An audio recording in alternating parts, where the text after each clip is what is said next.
Bienvenue. Aujourd'hui, on se penche sur un monument, le Tractatus Logico-Philosophicus de Wittgenstein. On a des extraits de la traduction de Granger avec l'intro de Russell. Oui, un sacré morceau. Dense, c'est le moins qu'on puisse dire. C'est clair. L'idée, c'est d'essayer de déballer un peu les concepts clés. Granger, le traducteur, soulignait la difficulté de rendre à la fois la philo et le style, la dimension littéraire de l'original. Tout à fait. C'est un défi. Notre mission, si on l'accepte, extraire l'essentiel sur le langage, la logique et surtout les limites de ce qu'on peut dire. Alors allons-y. Le point de départ, c'est cette idée que le langage est une image de la réalité. Wittgenstein écrit, c'est au début, « Nous nous faisons des images des faits Oui, la proposition comme modèle du réel. Et Russell insiste bien là-dessus dans son intro. La structure logique de la phrase doit correspondre à celle du fait. ». Donc affirmer ou nier des faits, ce serait soit la fonction première du langage. C'est ça. Mais ça nous amène direct aux limites, justement. Ce qui est commun à la proposition et au fait, la forme logique. Ça, on ne peut pas le dire. Comment ça, on ne peut pas le dire? Wittgenstein dit que ça se montre. On ne peut pas, s'extraire de la logique pour la décrire de l'extérieur. Russell l'explique bien en commentant les propositions autour de 4.12. D'accord. Mais alors, la philo, elle devient quoi là-dedans? Si le langage ne fait que dépeindre des faits et ne peut même pas parler de sa propre structure. C'est une excellente question.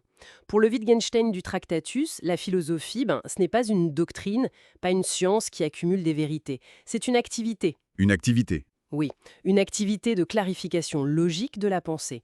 Il le dit vers 4.111, 4.112. Le but, c'est pas de produire des propositions philosophiques. Qui serait sans signification pour lui, si j'ai bien suivi. Exactement, parce qu'elles essayeraient de dire ce qui ne peut être que montré. Le but, c'est de rendre claires les autres propositions, celles de la science, du quotidien. Délimiter le pensable, quoi. Intéressant. Et le monde alors, il est fait de quoi selon lui? Pas de choses, mais de faits. C'est ça, la totalité des faits. Ce qui arrive, les états de choses qui subsistent. Et ces faits se décomposent en faits atomiques. Des configurations d'objets simples, c'est ça? Oui, Russell en parle aussi, ces objets seraient la substance du monde. Oui, et c'est une nécessité logique avant tout, comme le souligne Russell. Même si on peine à les identifier concrètement, ces objets simples sont le fondement ultime pour que le langage ait un sens. Sans eux, tout flotterait. D'accord. Et la logique dans tout ça, comment elle s'insère? Alors, si on essaie de relier les points, toute proposition un peu complexe est une fonction de vérité de propositions élémentaires, celles qui décrivent les faits atomiques. Ok. Et les propositions de la logique elle-même, genre il pleut ou il ne pleut pas, ce sont des tautologies, toujours vraies. Ah oui, ça ne nous apprend rien sur la météo actuelle. Exactement. Elles ne disent rien sur le monde réel. Elles ne font que montrer la charpente logique, le cadre du langage et du monde. Et une idée assez radicale, les connecteurs logiques et ou non Ouais. ne représentent rien. Ce sont juste des opérations, pas des objets.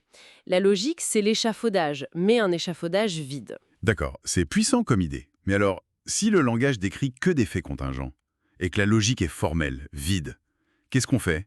De l'éthique, de l'esthétique, de tout ce qui compte en fait. Précisément. Et c'est là que ça devient fascinant. Wittgenstein les place en dehors. En dehors du monde des faits. Oui, la valeur, le bien, le beau, ce ne sont pas des propriétés dans le monde. Donc on ne peut pas en faire des propositions factuelles. Il dit même, l'éthique est transcendantale. Elle échappe au langage qui décrit. Ce qui nous amène au fameux mystique. Tout à fait, le mystique, ce n'est pas comment le monde est, ça c'est le domaine des faits, de la science, c'est le fait qu'il soit, ce sentiment du monde comme un tout limité. Et ça non plus, on ne peut pas le dire. Non, ça se montre, comme la forme logique, comme l'éthique, et tout ça mène à la conclusion du livre, la fameuse proposition 7. Ah oui, celle que tout le monde cite, même sans avoir lu le livre parfois. C'est ça, ce dont on ne peut pas parler, il faut le taire.